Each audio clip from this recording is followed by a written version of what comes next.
We had a redemption of over $5,000 worth of credit card points. Total American credit card debt is around $930 billion. Do I need a credit card? Hot take. No, you do not need a credit card. Welcome back to the Fiscal Clinician Podcast, where we empower healthcare professionals to build wealth, crush debt, and achieve financial independence. I'm your host, Josh. And I'm Devon, your co-host. We're both physical therapists turned financial coaches, and we're both passionate about helping healthcare professionals take control of their money and live a debt-free lifestyle. Yeah, and today we're diving into one of the biggest areas to focus on when it comes to paying down debt.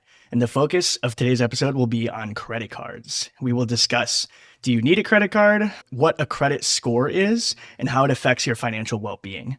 And we're also going to discuss when a credit card is not working in your favor and how to take actions to create good credit card behaviors. Lastly, we're going to discuss how Devon and I use credit cards as a useful tool to provide some free, guilt-free spending and also to build a higher credit score. But before we get started, let's update everyone on some credit card statistics in the United States. And so Devon, take it away. Yep. So as of recent data in 2023 indicates that the total American credit card debt is around $930 billion. And if we take 30% of that, would be like a high interest payment, $270 billion are being paid in interest annually. How much we talking, Josh? We're talking billions and billions of dollars in interest. This is very bad indeed. I love how everyone can do a Trump voice, no matter what side you're on. It's just fun to pull out the Trump voice, you know? Exactly. That and the Trump dance. So you got to have a little bit of that every now and then. Too. Try to keep the positive spirit here. Let's look at average of outstanding debt per borrower, right? So the average outstanding debt per borrower is $5,400. And so if you're not paying this off, you're looking at, with 30% interest, you're looking at a $1,600 payment alone, just in interest, which is wild. And then let's take a look at like payment behaviors. So on average, Americans pay around only 15% of their balances monthly, with many carrying debt from month to month. And this will ultimately impact your credit scores, and higher credit score individuals tend to carry less debt relative to credit limits compared to their lower score borrowers. And if we take a quick snapshot of the average credit card debt by generation, we can see that Generation X is at a total of around $9,500 of an average balance. The Millennials is around $6,932, while Gen Z is trailing below at $3,400. And this is looking at a total average balance of over the year. And Josh and I feel it's very important for you to really dive into this to take control in your budget. Yeah. And it's interesting to note there's like a very clear decreased balance over the generation, which is interesting. It's partly probably because they've lived more life and they have more responsibilities. But I mean, millennials, are obviously adults at this point. Yeah, I think also the 2008 housing market crash and those things that have affected us psychologically. And so I think the spending habits have tended to be more conservative through the generations because they've seen what's happened in the past, right? Yeah, that's fair. History's a good lesson. Well, what are our big takeaways from these? No matter the generation, we're not great at managing credit card debt. That much is clear. Everyone has it. Everyone has a huge amount of it. And you saw from the statistics how much of the United States total it is, and it's wild. So here's the huge question. Do I need a credit card? Hot take. No, you do not need a credit card. Contrary to popular belief. Now, again, we do advocate using credit cards responsibly. We both have them, but a lot of the arguments people make are, oh, how am I going to buy a house? How am I going to rent an apartment without a credit card? And you actually can. So for buying a house, you can utilize something called manual underwriting. And this is where they use your past bills. They use your on-time rent payments, utility payments, insurance payments. And they use these data points to assess whether you would be a good candidate for a mortgage. And so as long as you've been paying on time with those payments, you can show proof of that electronically, then you can get a mortgage without a credit score. And again, if you're not using any credit cards, I think it usually takes about a year of you not using any credit cards to drop your score to undeterminable. It'll literally be 0 or undeterminable. And so that's where they use these other factors to basically determine, are you a good candidate for a mortgage or a loan? The other thing that people often talk about too is, how am I going to rent an apartment without a credit score? And I saw a social media segment where a guy was calling and talking to a bunch of different apartment complexes saying, hey, can I rent this apartment without a credit score? And like 99% of them, like, yeah, totally. You just need an extra month's deposit, right? And so it's not that you can't rent an apartment, they just might require an extra month's deposit that you'll eventually get back. Now, buying a car, this is probably one we might get a little flack about. That's okay. We strongly believe you should be buying cars and vehicles, especially because they're things that are going down in value that you can really afford. And so for buying a car, we strongly recommend that if you can just pay cash and save up for something you can afford, it might be less car than you're hoping for. There may be less bells and whistles, but it's something that keeps you out of debt. And again, if you're not using a credit card or any loans, you can totally still do that. However, there are some great perks from using credit cards responsibly. Don't get us wrong. We're huge fans of credit cards in general. Just remember that statistically, a huge percentage of people can't use them responsibly, as you just saw the number of credit card debt, or else credit card companies would not be making any money, but they are making a ton of money preying off of victims who don't understand how they fully work. And so before we get started, we wanted to share a both bad credit card behavior story as well as a good credit card behavior story. So Devon, why don't you start us off? Yep, I'll start off with the bad credit card story. So, fun fact, I went to a Macy's and essentially they were like, it looks like you could save 10% and if you just sign up for our credit card. And I'm like, oh, perfect. I don't ever spend money at this place. I was buying myself a new wardrobe a little bit. So I was like, just sign me up. I'll take the 10%. And what I didn't realize is like how poor the flexibility of this card is.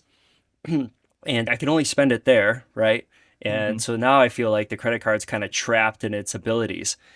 The other thing is that it's what we call like a high credit utilization. So shopping cards, they often have lower credit limits. And if you carry a higher balance on the card with a low limit, it could lead to a high credit utilization ratio, which will ultimately hurt your score, which we will talk about in detail about FICO scores. And basically, I fell for that 10% off you sign up for. And then I paid it off. I pretty much never used it again. It's just a quick learning lesson that it's not the best card to have. Yeah, and then eventually it often drops off. You don't use it then, and it's usually temporary, but if you cancel the card or don't use it, then it'll drop your credit a little bit. Again, not a big deal, but the cards that are specific to a store or the cards that are to a specific airline, you're getting airline points, but you can only use it towards that one airline. Usually not as powerful as cards that are more versatile, right? So that's kind of something we advocate for. But yeah, the positive story. So for this episode, I was curious, like, how much have we saved money wise, my wife and I, in 2025 from using credit card points and taking advantage of offers and things like that? So I looked and crunched the numbers, and I don't think I found everything. So it could be a little more than this, but we had a redemption of over $5,000 worth of credit card points, whether it was for flights back home, whether it was hotels. We just booked a really nice hotel in New Orleans. It was a 5-star hotel in New Orleans for a little trip that my wife and I are doing. And it would have been about $2,300, but it was all points, so we didn't pay anything. So again, we're really into taking advantage of offers, but we want to make sure that you guys aren't being taken advantage of and that you're using them responsibly. So before we dive into these credit cards, we feel like it's best for you guys to have a good grasp of your credit score and what that is. So Devon, why don't we explain what the FICO credit score is and how that works? Sure thing. So a FICO credit score is basically a 3-digit number that lenders use to assess your credit worthiness and how likely you are to repay them on time. And it's calculated from the information on your credit report. The main factors that we're going to look at are payment history, the amount of debt you have, and the length of your credit history. And typically with a FICO credit score, a higher score will indicate you are a lower risk, making it much easier for you to get approved for loans and other credit cards or a car loan. While a lower score can result in higher interest rates, it can also affect mortgage rates that you're going to pay maybe as a first-time home buyer. So it is critical to understand what goes into this FICO credit score. And Josh is going to go ahead and elaborate on these factors and how much these factors actually affect your credit score. Yeah, so let's talk about the heaviest weighted factors first. And the biggest one is payment history. Payment history is going to make up about 35% of your credit score. And so it tracks whether you've paid past credit cards accounts on time, whether you have any late or missed payments, any collections, bankruptcies, all of that. Those types of things hurt this category. And so, guys, if you don't do anything else with the credit cards, just pay them off on time. That is the single biggest thing that affects your credit score. And we'll get into how helpful setting up automatic payments is and making sure you're not spending more than you have in your bank account, but just pay them off, guys. Number two is amounts owed or credit utilization. And this is what Devon was talking about before. This accounts for about 30% of your credit score. And it essentially measures how much of your available credit you're using. And so a lower utilization means a better score. So let's talk about an actual skill that you can use your advantage, and that's keeping your credit score to around 5 to 10%. And basically, a card with a $10,000 limit, for example, 5% would be spending about $500 per statement, and then 10% would be doing $1,000. And you're like, how do I do this if I only have one card? Well, you can always spend with your debit card for a lot of the rest of your purchases, and then just use your credit card for, again, $500 to $1,000 worth of expenses. You can also just pay off your account early and to make sure that it doesn't get too high. The other strategy you could use is having multiple credit cards to be able to spread out the utilization. But again, especially if you're starting out with credit cards, we don't recommend this because we want you to start slow, figure out how to use that credit card before you get a bunch of them. I think less is more when it comes to this, for sure. Yeah, and like there are definitely ways that we can play around with the credit utilization, right? And so one of the ones that you can actually do to boost your credit score without spending more money is to just ask your credit card company for a credit limit increase. So maybe that card has a limit of $10,000, right? And let's say you're using $6,000 of that, right? That's already 60% utilization ratio. So if you actually call the company and you increase it to 20,000 and you'll still spend 6,000, that's now a 30% utilization ratio, which will put you in a more healthy utilization ratio category. And Josh and I both feel like that is one little quick tip that you can do to start building your credit score in the right direction.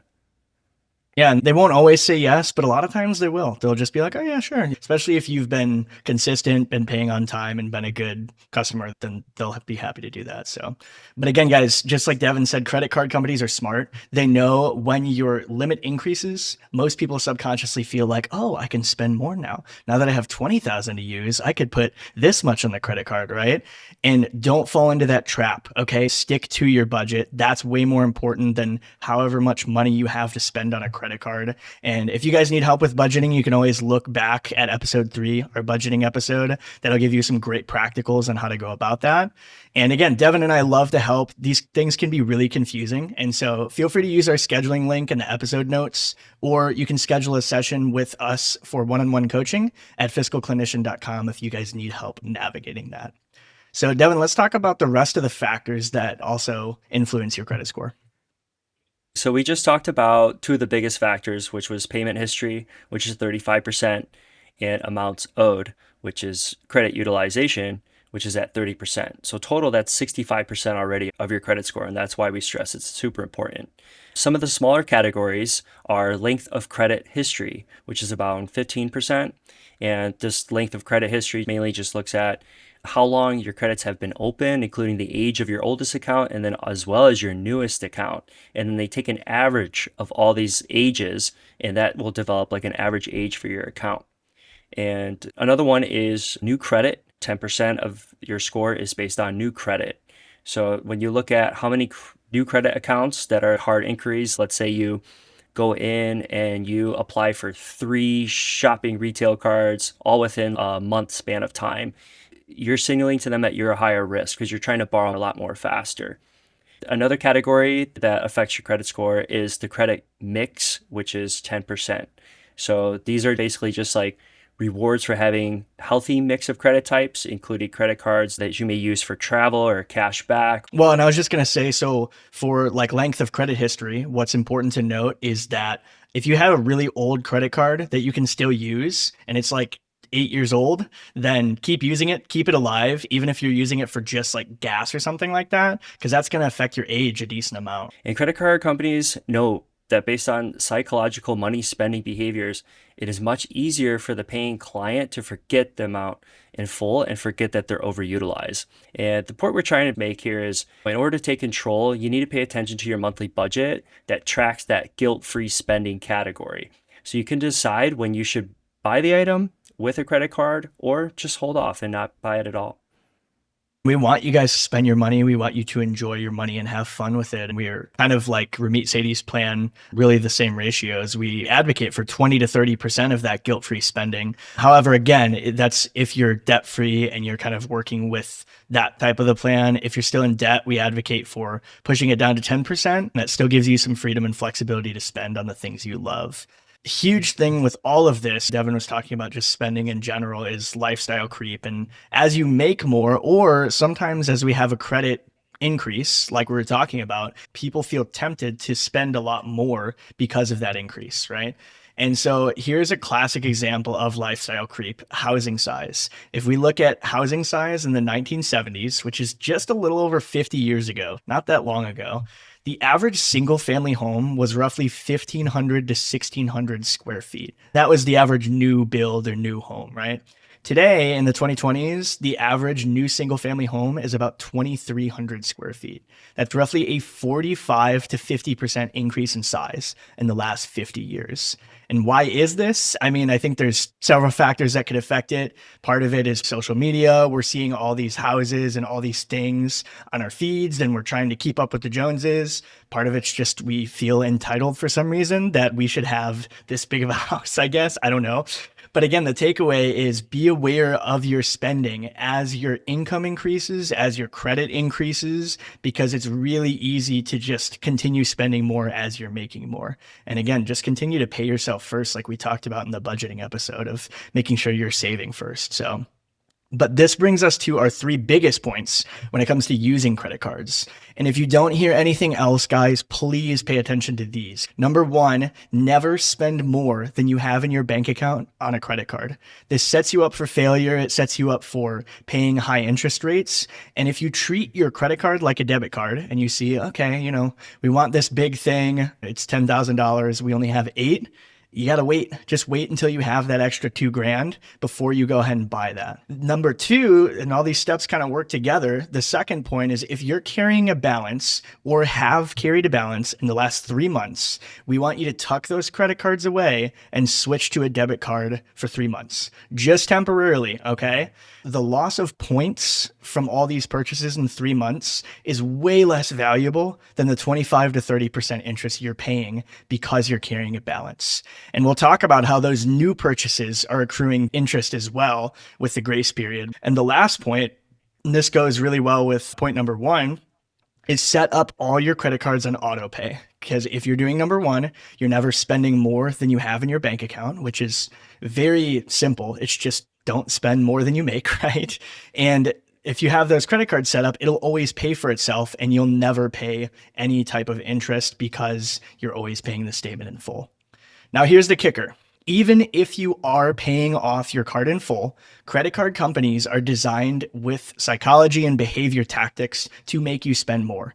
And I am not immune to this, okay? We have the American Express Gold. It's one of my favorite credit cards. The reason we have it, though, is the annual fee is waived due to the military. That's a whole nother thing. It's like a $320-some fee. I probably wouldn't pay that otherwise. But with this card, you get 4 times points at restaurants and at grocery stores as well. And so when we're at a restaurant, it's like, oh, okay, if we're spending $50, then we're gonna get 200 points, so that's pretty good, right? Like they're messing with you, and I have to catch myself and be like, are you kidding me, dude? Those 200 points or whatever are not worth how much more you're gonna spend if I get something else, right? And so I have to remind myself, like, oh my gosh, this is the game they play, and they're good. And so oftentimes, even responsible users of credit card spend more than they realize, even if they're paying off the full statement balance every single month. And so you kind of just have to check yourself myself and just realized it's $1 billion industry designed to make you spend more. That we're not going to win every time. I hope my $5,000 of use, I don't think I spent near that much more, but it is a reality of just a gut check for these things. And again, my wife and I have multiple premium credit cards, $700, $800 annual fees that the military waives due to the Military Lending Act. So if we happen to have any military service members listening to this podcast, I have made it my other part-time job to figure out how can we take advantage of all that the military has to offer in the finance world. And so would love to talk to you about those things too. And so schedule a session with us if that's something you guys want to talk about. Yeah, Josh, I like the way that you talked about lifestyle creep and everybody just moving towards the bigger, the better house. I think we look back at the American dream, right? It was in probably the 1950s, 60s, 70s. What did that look like? It was just a small 1,000 square feet, white picket fence, right? That whole image has totally changed. We see people that are on social media and blowing up. Oh, look at me and my multi-million dollar house. Guys, a lot of this is just for show. Yeah, me and Josh are all about cut it out, right? This is our sign for cut it out. Like, it's just perpetuating the American dream tenfold. It is like this whole new image that they're trying to create, and it's just not practical. They'll lavishly push their life to the next level without really taking a look at where's their money going. Yeah. Well, and I think it's the reality of the line never stops moving. It keeps getting bigger. Not very long have we had so many billionaires in the world to see this lavish lifestyle. You don't realize like the millionaire is not the person with the private jet and helicopter. The millionaire is probably the one driving like a 2015 Honda Accord, and you don't see it in their lifestyle because they've just been wise and prudent with things. Moving on to the next thing, guys, the grace period of the credit card. This is the hidden trap most people don't know about. And guys, we'll give an example of this, but this is mind blowing and it makes so much sense why people are caught in traps of credit card debt. And so it's the thing that credit card companies honestly rely on to make billions, and it's called the grace period. So when you use a credit card, you get a period of time where you can spend money and not pay any interest at all. And this is if you're paying off the full statement balance every month by the due date. That's the key. Again, paying in full is what activates that grace period every single month. Yeah, if you don't pay your statement balance full in just 1 month, you actually lose your grace period. And once you lose it, every new purchase you make after that starts charging interest immediately to every little thing you swipe. And for the PTs that are listening, it's like having a patient who loses range of motion. Once you lose it, it takes intentional work to restore it again, right? The thing I want you guys to notice again, he didn't say the interest on the past of what you didn't pay. And that's true. You will be paying interest on that, but on all the new purchases, which is crazy. And so paying in full every month often resets your baseline like a clean slate. And missing that is like if you had a patient carrying chronic inflammation, your card stays irritated. And from that point on, every single new purchase adds to the swelling and the irritation. The interest stacks daily, not monthly. Yeah, and that's why so many people ask, why does this balance never seem to go down? It's because once you lose the grace period, you're basically paying interest on every dollar you spend until you pay off the entire balance and fully restore that grace period again.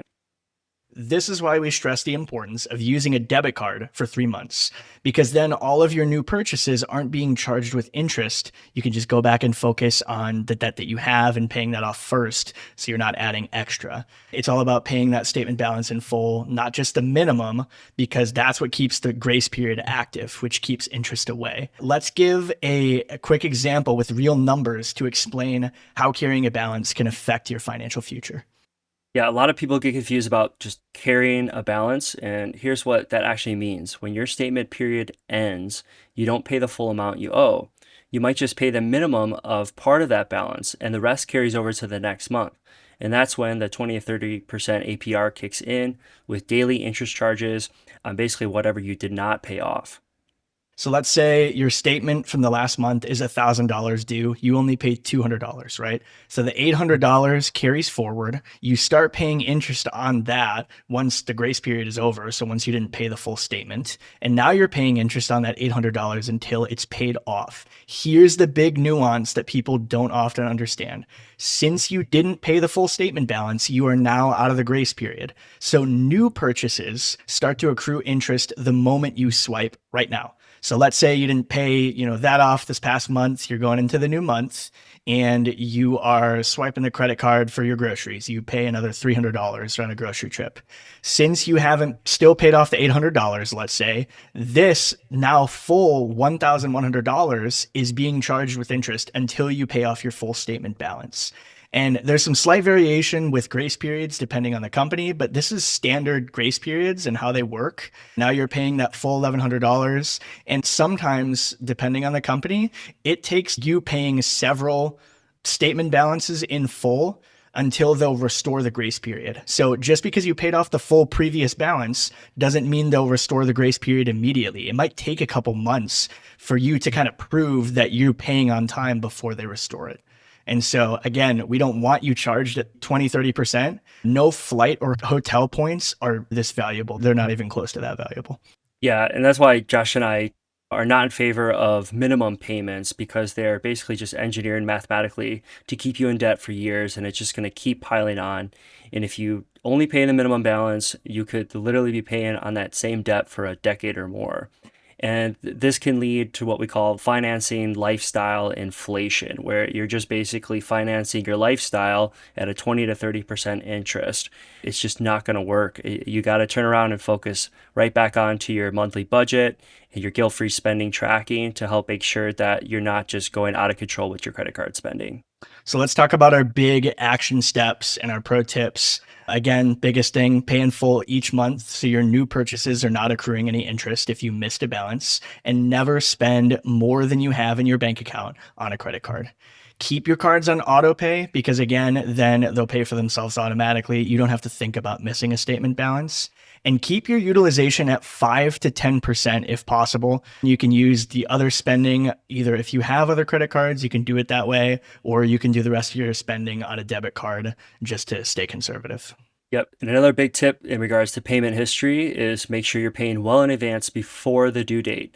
I tend to like about 5 business days before the due date to ensure that payment is on time. I don't want an excuse or the credit card company calling me and say it wasn't on time because I paid it prior to the weekend or something, right?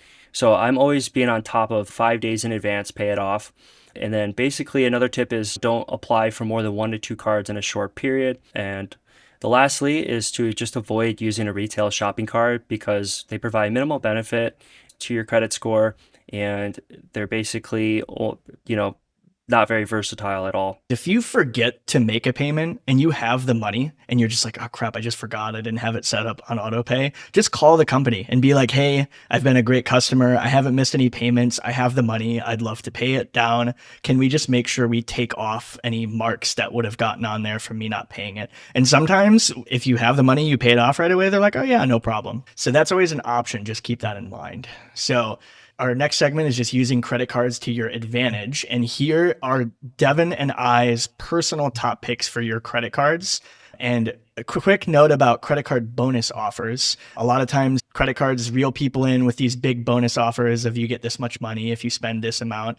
But we want you guys to make sure you never spend more to meet a minimum. Always look at your normal spending in a month to ensure that you'll meet a minimum without spending extra money. That's the game they're trying to play. They're in the game of trying to get you to spend more money.